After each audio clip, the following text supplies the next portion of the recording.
My name is Nkwo Onwuka and I'm the creative director, owner of the Nkwo design label. My family is from Nigeria. My parents, well, we're Igbos from Abia State, but I was born in Oxford and I went back to Nigeria and went through the rest of my primary school, secondary school, university, and then I came back to London. I actually studied psychology. Somehow I never got around to going to fashion school or anything, but when I was young I had an obsession with dolls all over the place. I had about 20 big ones, small ones, and my mother used to sew. So basically she taught me how to cut like basic shapes for the dolls, and so that's how I learned how to sew, and that's how I got into fashion. And everyone in my family is very creative one way or the other, so well, I went the fashion way. Before I was actually involved in the fashion industry, I used to think it was quite inaccessible to ordinary people, because at the time when I sort of became aware of it, all I had around me were Vogue magazines. There wasn't much happening in the African fashion scene, so it just seemed really distant and far away. So I always wanted to be a fashion designer, but I wasn't really sure if it was just going to end up being a dream or if I was really going to be able to get up and do the business. The perception of the Nigerian fashion industry, I think, internationally is quite positive, because people are always surprised when they see great things come out of Africa, and we have such amazingly talented designers in Africa, and a lot of them are getting international recognition. So I think internationally, the perception of our industry is probably more favourable than it is locally. A lot of our designers just happen to be luxury. They design luxury wear, and luxury wear is expensive. So what you get back home is a lot of people complaining that, oh, why are their things so expensive? Well, it's a luxury product, that's why it's expensive. So back home I think people are happy that the fashion industry is growing and people are doing creative things, but they're not too happy because they feel that it's just out of their reach, too expensive. And we don't have, I think that we need to have more of a balance in terms of high street to luxury and all the bits in between, so that everybody can afford something all the way up. A fashion brand is successful because there is something there that people want, and because people want it, they will look for it, they will buy it, your business grows. If you don't have anything special about your brand, or if you're not really sure of what you're doing, are you high street, are you luxury, are you bespoke, all those things, you really have to be sure and make sure that whichever sector you find yourself in, you excel in it, and you will be successful. How I would like our industry to be presented is for it to be done, for us to stay true to ourselves, not try to be run away from who we are and what we are. A lot of designers now feel that they cannot use black models. Why?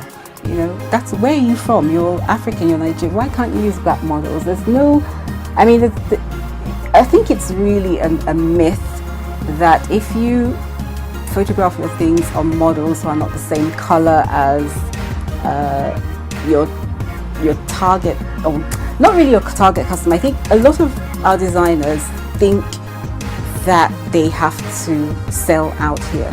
We have a huge space in Africa. Why can't you sell there?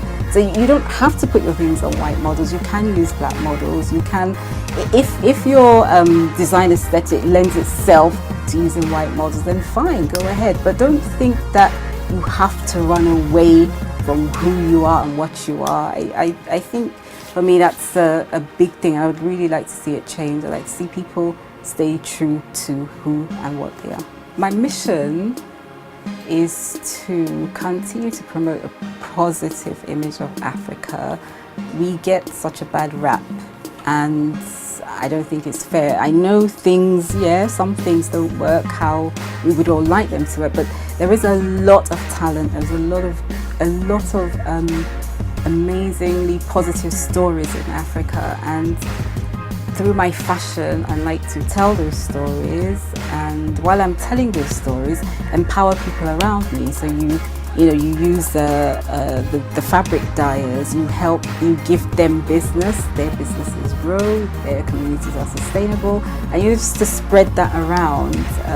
That's my mission, and to go forward with it, I would, like I said, I want to move my business back to West Africa. So I'm in it, I'm working there, and I'm doing all I can to help the communities around me and for us to share that love globally. My design process is quite interesting because I'm using the ancient and the modern. So I'm sort of using the traditional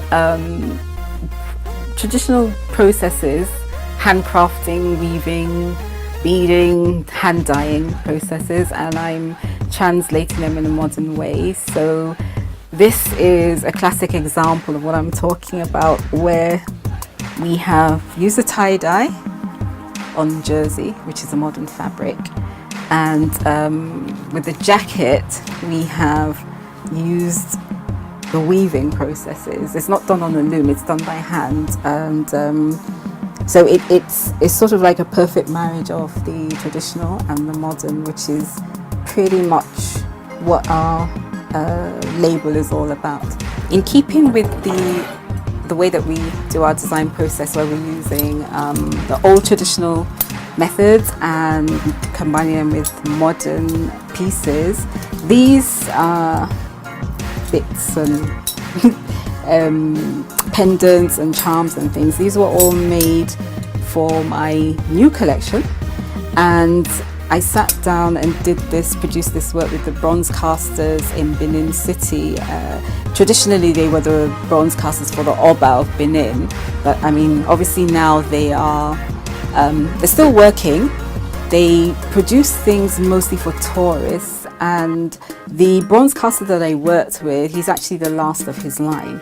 He has two sons that are not really interested in doing this, and so I mean after him, that's it. So what we're trying to do is to find a way to commercialize this process, because it's very long. I mean, it took 12 hours just to cast all of these pieces, and that doesn't include the filing and the smoothing and the polishing. It was really, really long. So we are trying to help them commercialize it, so help them with money, funding, so they can get better machinery and improve their working environment. They're going to be used in our upcoming collection for Spring Summer 2014, which is Rebellion. It's punk, it's a sort of punk, it has a punk feel to it. And we had buckles made because we're doing belts, we're doing things with leather. We've got pendants, we've got charms which are going to be used on the belts as well, and it's all like we've got the symbol in between there, which is the broadsword of the Benin warriors, and the collection is all sort of based around that story as well. And this is my favourite piece, I think. I mean, it could kill you, but hey, that's my favourite piece, the comb. So we're looking forward to putting all the pieces together and seeing how we can go forward with working with the bronze casters.